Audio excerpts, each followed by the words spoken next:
world unite. It's time to war, to fight the fight against the puppet masters pulling strings. We'll strip away the power, hear our piercing scream. Yeah, we won't be silenced anymore. Break free from the chains that they adore. Unrig in the game we rise. We'll bring reality from their lies. Unrig the game, unleash the fury.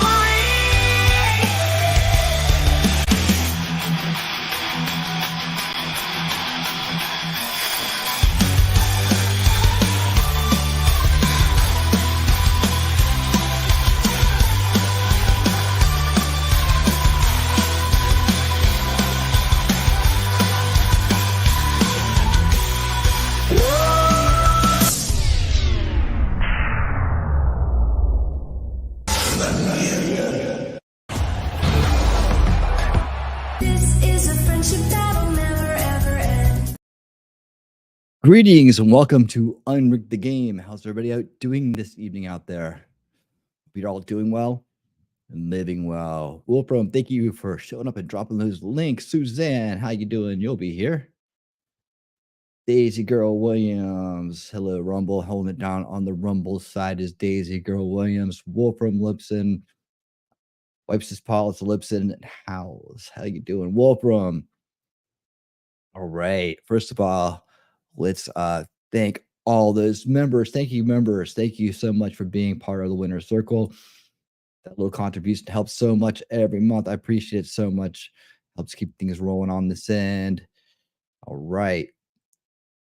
Contributing to the cause, man. I appreciate it so much. All right. Well, probably won't see much of Shelly tonight. She's got a real bad migraine.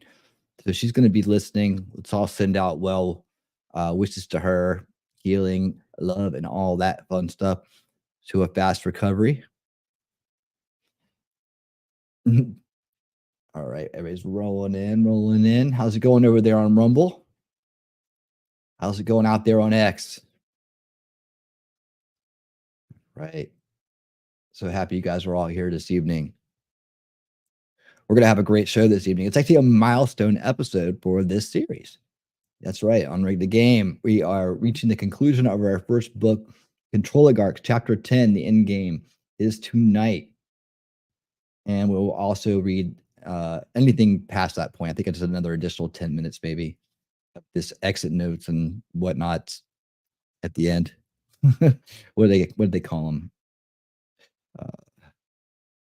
Well, did I not pop that out yet?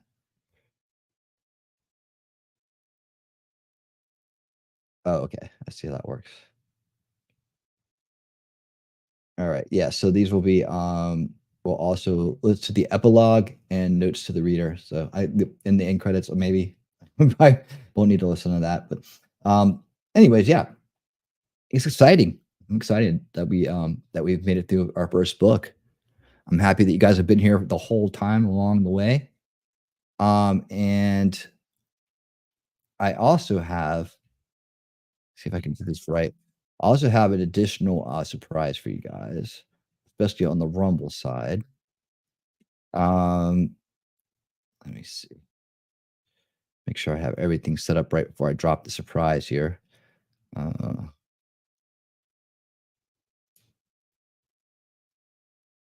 Well, how did I do that last time? Oh, here you go. All right. Perfect. All right, let's go back here. Go to here. All right, so here it is. First surprise of the night for Rumble and for YouTube and anybody else. We have our first Rumble playlist, guys.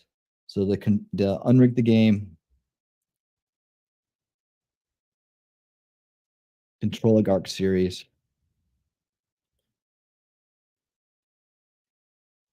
Playlist. All right. And I'm dropping that on the Rumble side first.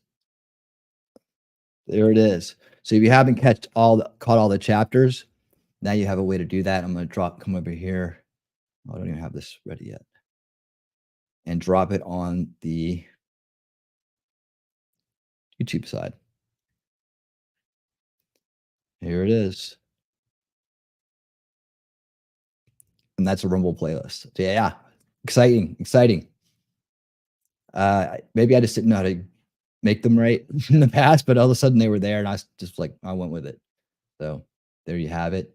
Let's see. Let's make sure I got my X link up, guys. I'm going to talk about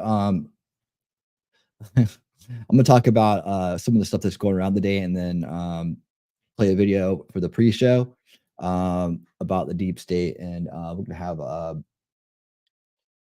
Mike Benz with Russell Brand. This is a short segment, but I do want to get into, as soon as I finish doing this, I do want to get into some of the top news of the day, especially concerning the Oscars. So let me get this ready.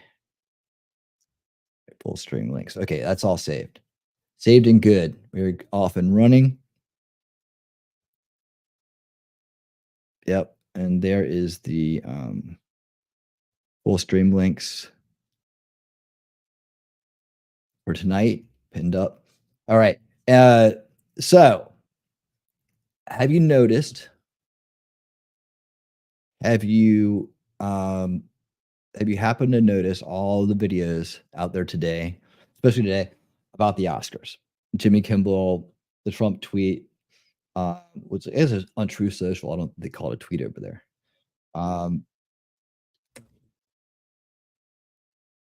But something caught my eye. 10 for 10. Sorry, I'm just doing the coming up next thing here. Yeah.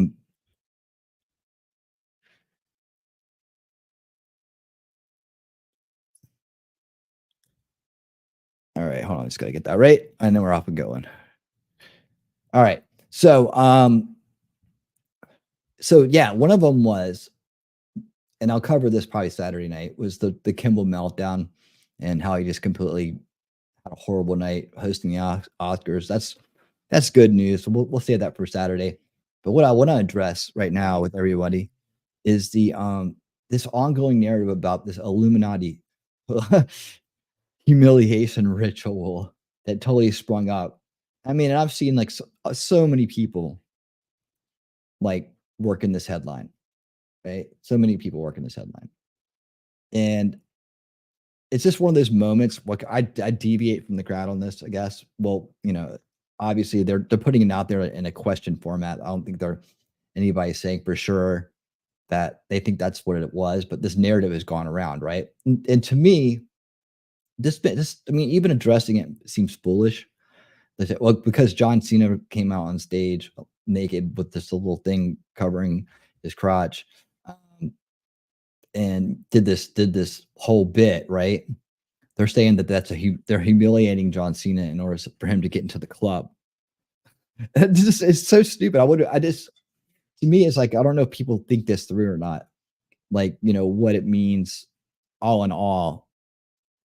I mean, it's everywhere. It's everywhere. And I'll show you a clip here. If you haven't seen it yet. Let's see. I don't know how much of it I can play. I mean, I can just find a photo of it and put that up because, they'll probably copyright me for it. Let me see if I find a source I want to use here. But anyways, so he comes out on stage, he does this bit, right? And the whole world erupts and says it's an Illuminati humiliation ritual. First of all, they want to hang out with John Cena. It's not the other way around, but it's like he's got enough money and fame and whatever that he doesn't have to humiliate himself to prove himself to anybody. I mean, for real, the idea that wasn't voluntary, like people say they forced him to do it, that it wasn't voluntary. Yeah, John Cena is jacked, and that's one reason he doesn't have any problem doing a bit like this, right? I mean, he's got nothing to be ashamed of. He's gonna wander out there, and at best, it's gonna be a boost, not a reduction. He wasn't humiliated. He just had the assets and the balls to go out there and do something like that. And here's the thing: they do things for shock value, and just because it's done for shock value doesn't mean it's a Illuminati ritual. And I think that the whole idea too is that you know, where is this set group that's determining this and making this happen? Is it you're saying it's the actors and all these people in Hollywood? Well, if that's the case and they call themselves the Illuminati openly or something like that, then it's a club. It's like a fraternity. It's not the Illuminati of old where it was once. You got to understand at one time, people were thinking that was the tip of the spear, right? That group would be the tip of the spear. And you'd think that the Controligarchs were this Illuminati group and they were meeting in secret and doing all these things and blah, blah, right?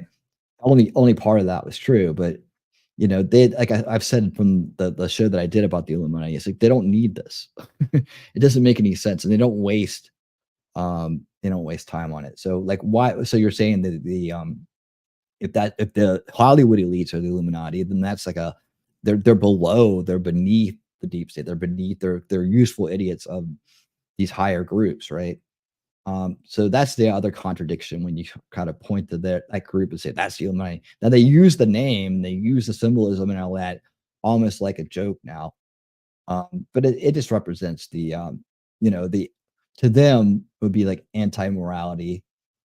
People could dig into that.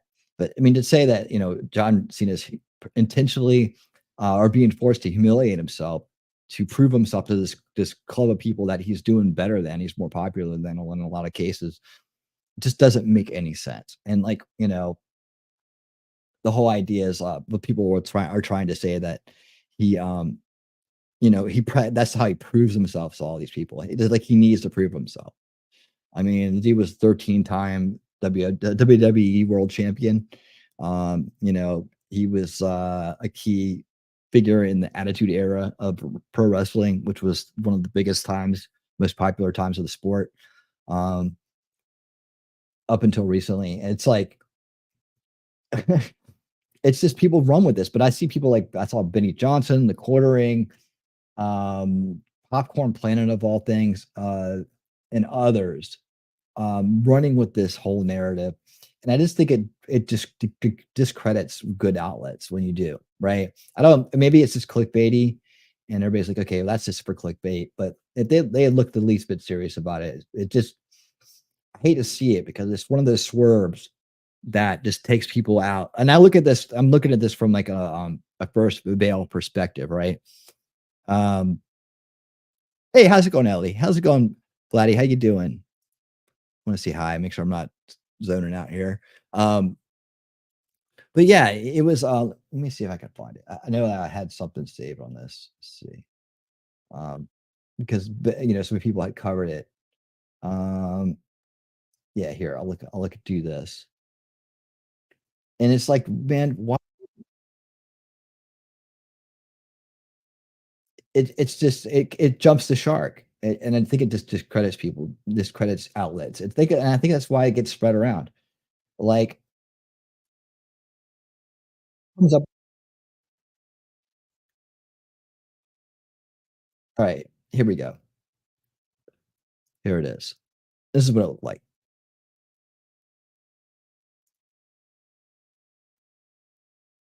Take a look.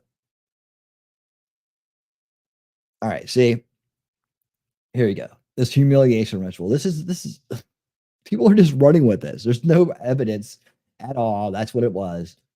And then they're thinking this is him like pledging a fraternity. I mean, this is like fraternities do humiliation all the time, but it's because it's just funny, you know. And they come up with funny little quirky things to do, and then you get it with your brothers, and then you have some kind of bond out of that, right? But it's just done for fun. It's like there's nothing intrinsic or esoteric about it. And like again, I mean, you don't see Jimmy Kimmel doing this, right? Because he didn't have the body to get away with it. But John Cena does because he works his ass off for that body every day, literally spending hours in the gym like every day for decades to look this way. So, I mean, he I'd like to creeps out know on how much stage. John Cena was People are paid for this laughing, humiliation ritual. but he's not Cat Williams. ashamed of what he's doing. So if he's not ashamed of what he's doing, it's not humiliation. Again, it's that whole thing. Yeah, they do weird stuff like this, but it's for shock value. It's all for shock value. You know, and if they're the ones doing the, you know, this bit, right? The satanic bits, then they're just like a small little integrated cult. Now, look, the other thing I talk about with the satanic elements of um, the elitists, the dark side, these people that do evil in the world, right? Are there Satanists out there? Yes.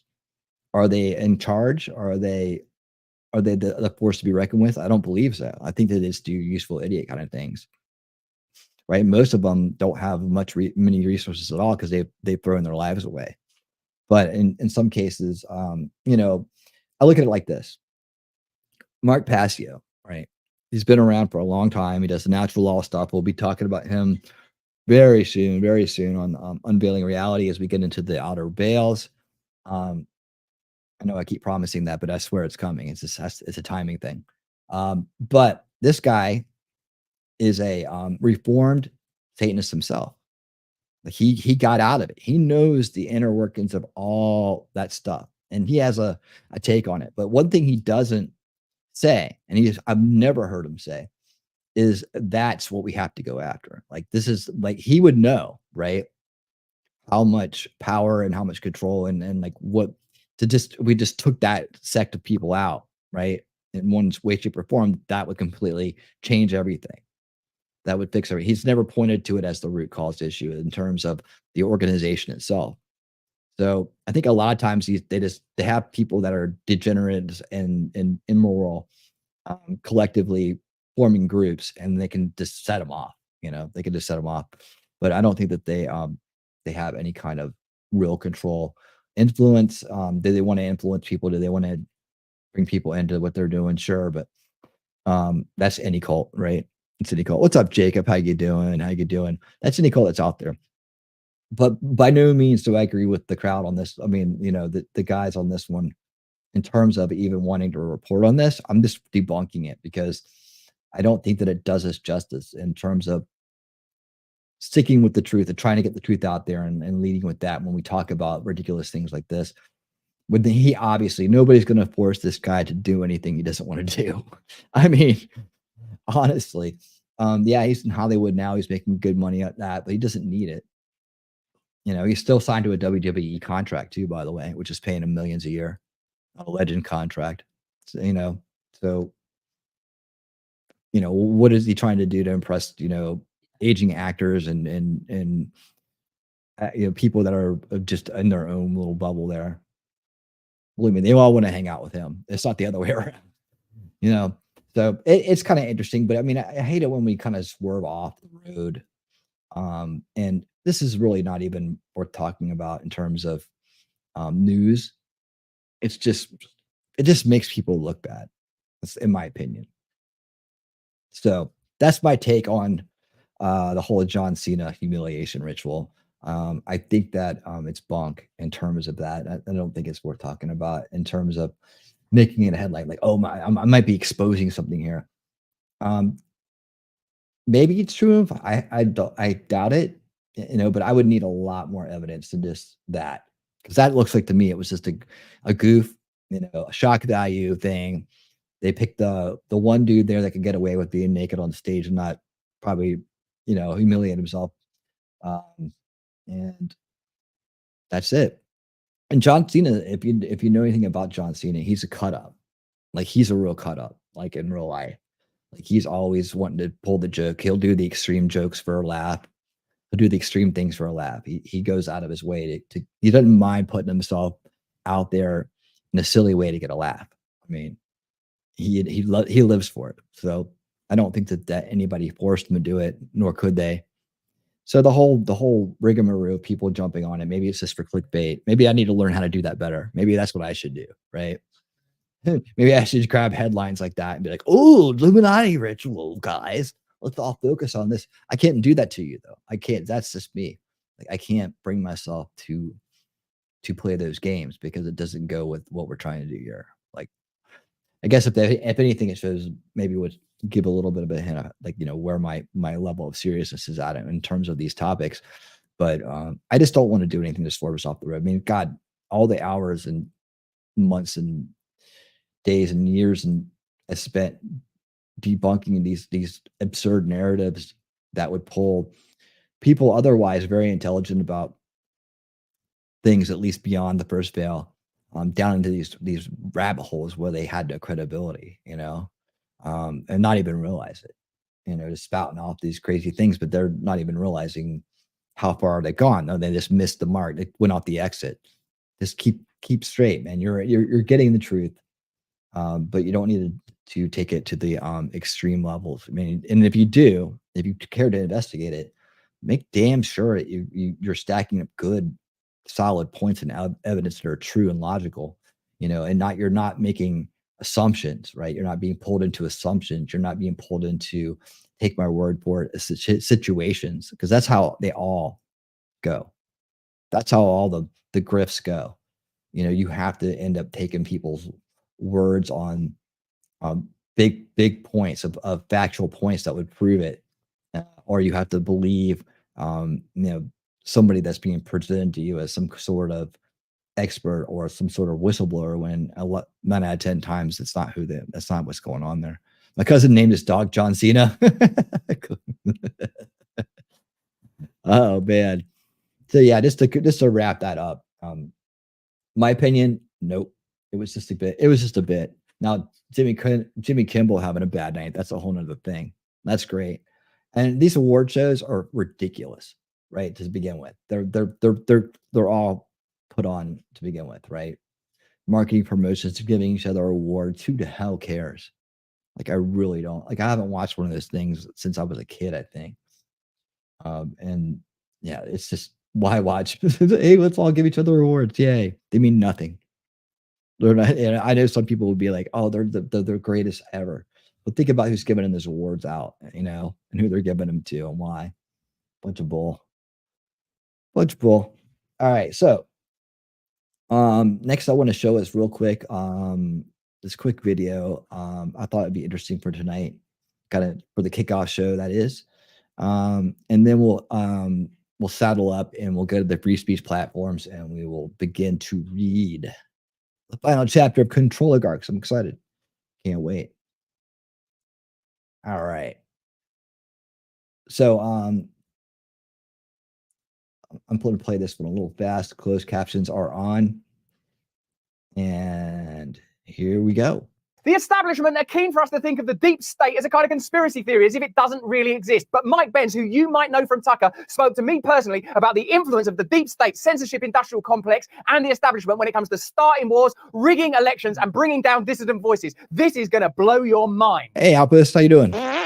Hello there, you Awakening Wonders. Thanks for joining us on this voyage to truth and freedom. Click the link in the description if you want access to our additional content. We are on the move now. We're speaking to serious experts about serious subjects. We are building something hard and fast that's going to change the world, and they know it. You can feel it in your own life. Sometimes it feels terrifying. Sometimes it feels electrifying, but this is what change is all about. And Mike Benz is one of those voices that's at the very forefront of this conversation. You may have seen his viral conversation with Tucker Carlson. We watched that. I got sent by countless people. You got to talk to this guy. You got to talk to this guy. When things went crazy with me, Mike Benz posted a video that a lot of people saw talking about how those things work. On Tucker Carlson, he talked about how the deep state manage information, how they've been doing it for years, how they legitimize wars, how ultimately the Ukraine war could be referred to and regarded as a CIA operation. I had a conversation with Mike Benz where we talked about the censorship industrial complex, how it operates, how they crush dissent, how powerful it truly is, how they cover their tracks, how they use legacy media as their outlets and as their propaganda arm. In fact, in a way, that's all that the legacy media are essentially for. This conversation with Mike Benz is one of those things that will change the way you understand how the world works now. The entire interview is available on Rumble right away now, but this is an extract that's going to show you why you have to watch the whole thing. Let me know in the comments what you think about it. Get ready to feel better educated and empowered by a true expert. You're going to love this. You have.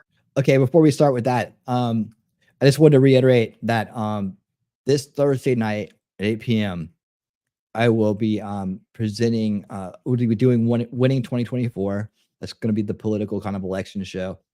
And I'm going to be premiering a documentary that just came out called Let My People Go. And it's, again, like he just said, how this guy has the information that can fundamentally change the way you see how things work. This documentary that I'm going to show on Thursday is going to fundamentally change the way you see how elections work. I mean, it's amazing. It's an amazing documentary. I can't wait for you guys to see it. I just wanted to make sure I get that in there so you guys remember to come back on Thursday for that show. Of course, we'll be back tomorrow night I'm sorry, on Wednesday night for Unveiling Reality. But man, I'm really promoting Thursday night because I really want everybody to see this. It's that good. Like, I really think that it'll help a lot of people understand things better and give you guys a lot of information you might not have yet. So, like this guy here, Mike, is doing. So here we go. Basically, this foreign policy establishment is what it's typically referred to in Washington. These are the elements of our national governments, both in the US and in the UK and in NATO countries, that are supposed to be foreign facing to manage, the empire, so to speak, but are supposed to be for the benefit of the citizens who live in that country. And what they've basically discovered is, because of free speech on the internet, they've lost control over the bumper rails around democracy when media was typically controlled or intermediated by the state. And so now you basically have the foreign policy establishment against domestic populism, which is not a partisan issue. Left-wing populism and right-wing populism, both flank this kind of globalist or neoliberal sort of structure that we're describing. And so it's really not a partisan issue. It's not a Republican-Democrat thing. It's kind of a universal human experience now, trying to fight against this blob. I like that you've coined that phrase, the blob. And in many of my conversations lately, I've been quoting what you said about democracy, that democracy does not now mean electoral process and representation of the will of the people. It means the protection of a set of institutions. I wonder if you would elaborate on that right there, that statement he just made. I thought, man, that was key, right? That was key. How many times, Ellie, all you guys out there, you hear it, you get mad. Mute what? What am I muted? I don't think so. All right. But anyways, you hear that phrase so much, our democracy, right? What it means to one person means something to another person, or what it means to one side means something to another side. What he just said there, I'm gonna replay it because I thought it was that good. He said that to them, it means protecting institutions now, not basically the rule of the people, but their institutions. Let's listen to it again. Listen to it again. About democracy, that democracy does not now mean electoral process and representation of the will of the people. It means the protection of a set of institutions. I wonder if you... A set of institutions. That makes sense, doesn't it? I think it's a really good way to look at the different use of the word, right? Because they really do speak a slightly different language.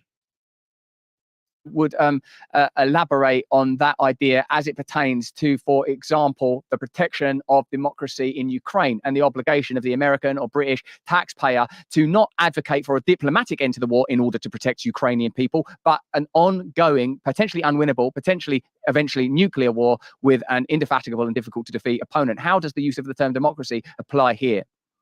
Well, that's a perfect example. I just want to start with one quick clarification. I wish that I had coined the term the blob to describe the foreign policy establishment. Unfortunately, that distinction goes to President Obama's Deputy National Security Advisor, Ben Rhodes, who used that term to describe the blob. And the blob loved the term so much that they now use that term lovingly to describe themselves. So right now on my X handle, you can I have a quote from Victoria Nuland's husband, since we're about to talk about Ukraine and a lot of the funny business going on over there. Victoria Nuland's husband is Robert Kagan. 1 week before the 2020 election, how's it going, financial Brookings, a piece called "Respect the Blob." This was his advice for the next president of the United States 1 week before the 2020 election. He wrote, "Respect the blob, learn from the blob, love the blob." Wow. So this is one of the arch blob monsters whose wife is basically running the show of foreign policy in the hotbed of Ukraine, who's basically saying, if you want to have stability in your next presidency, you will love us and do what we say. In fact, you will learn from us. We are your master, not the other way around, which is really, I think, quite a profound insight that you can publish that publicly, and few will even bat an eye. But on the Ukraine situation, Ukraine has not had elections in 3 years. They banned elections a year and a half ago. They banned it again 6 months ago. It really is the archetypal example of democracy's redefinition from being a consensus of individuals to a consensus of institutions.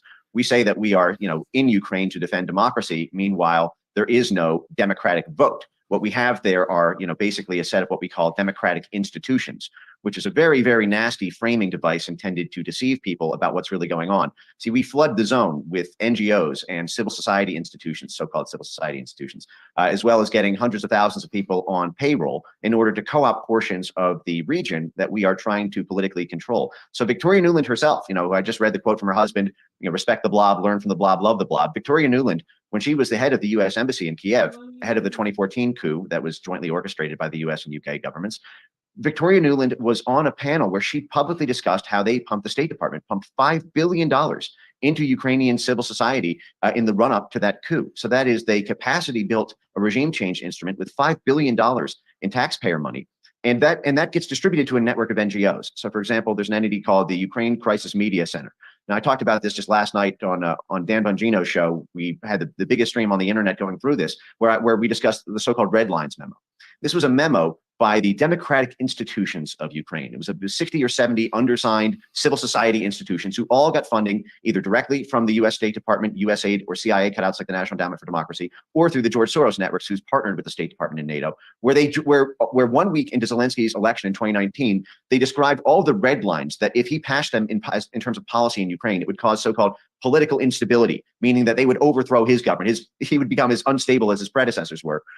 And it was on security issues, financial issues, cultural issues, national identity issues. If they wanted to change the language laws and allow Russian as a speaking language back in the state, that these 70 plus State Department and UK Foreign Office funded NGO swarms would destabilize the country. But that's what they mean by democracy. They mean a consensus of those institutions, not the people who live in Ukraine. I am interrupting me in order to tell you something very important. It's a message on behalf of some of our sponsors. Are you ready to delve into the realm of self-care and spill the beans on a skin? And my number one maybe is toxic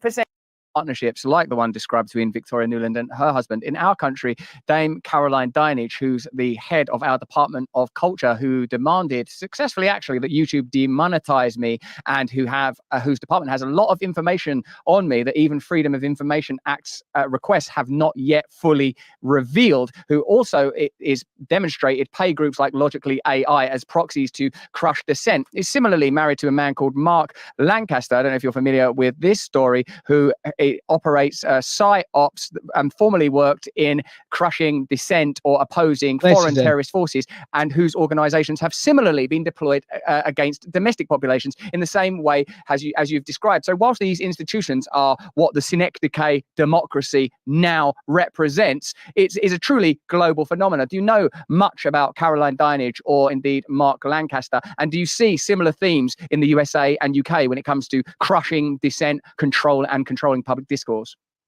Totally similar themes. It's uncanny, actually. This is what's referred to as the transatlantic alliance. You know, the U.S. State Department and the UK Foreign Office. There's almost no daylight between them. And in fact, one of the favorite tricks for U.S. citizens to be censored by the U.S. State Department or by the U.S. Pentagon, which are supposed to be foreign-facing, is for the State Department and the Pentagon to sign contracts or give grants to British censorship organizations. So almost all of the major U.S. censorship heavyweights have connections to the City of London. So, the Atlantic Council, for example, which has 7 CIA directors on its board, gets annual funding from the Pentagon, the State Department, and CIA cutouts like the National Endowment for Democracy, is London-based. You have the Center for Countering Digital Hate, London-based. You have the Institute for Strategic Dialogue, London-based. And every time these domestic censorship institutions, when you look up the chain, they are either U.S. or British intelligence, U.S. or British diplomacy, or U.S. or British, military, defense. So it's either defense, diplomacy, or intelligence. None of those are supposed to be impacting domestic citizens in either the U.S. or Britain, but they do, because the foreign policy establishment needs the money and it needs the mandate of the people who live here. So we have a military doctrine here in the U.S. that we've observed for decades around the 4 sort of theaters of war. There's the so-called strategic, the tactical, the logistical, and the political. And these are 4 ways to win or lose a war. Basically your grand strategy, your tactics, where you're going to attack, the logistical, what kind of supplies and how you get the supply lines all lined up so that you can pull off the tactics to achieve the strategy. But the 4th category is referred to as the political theater of war, which is that you can win or lose a war simply by swaying the hearts and minds of the people who live in the target country to support or oppose the war. So, for example, the military establishment, still to this day maintains in large part that we lost in Vietnam, the U.S., not because we lost on the battlefield or we lost strategically or logistically, but because we lost politically. And the hearts and minds of the people who lived in the U.S. decided to defund the Vietnam War and decided to basically scale back the legal mandate for the military to operate there. And when George Bush rose to power and did, basically the Gulf Wars of the 1990s, there was that famous quote of, "By God, we kicked Vietnam" syndrome. This new jurisdiction of the blob, of the foreign policy establishment, to specifically target domestic citizens to make sure that they cannot vote against the priorities of the foreign policy establishment, has completely inverted our grand conception of what democracy has meant since the French Revolution. Because what they're essentially saying is, listen, we're going to let you guys decide amongst yourselves about what kind of tax policy you want to have. or if you want a stop sign on your local street corner. But when it comes to foreign policy, you, the people of the homeland, are basically subjects of this foreign policy overclass. It's very similar to the way second world governments are often structured, where there's a hybrid government structure. Pakistan's a great example of this. There's a democratically elected prime minister, but there's a military and intelligence side of the government who controls all foreign policy formally. And when the prime minister attempts to change the foreign policy of the country, as Imran Khan did, they will get cooed out of office by the military. And this is essentially what we're living through right now, both in the US, in the UK, and throughout NATO. And this is one of these things where if it's not stopped immediately, this is a cancer that will metastasize to the heart and lungs, and it's very hard to see a way out of it with another few years of maturity. To see this interview in its entirety, click the link in the description. It's a mind-blowing. All right. A little bit of information there on how the deep state's operating.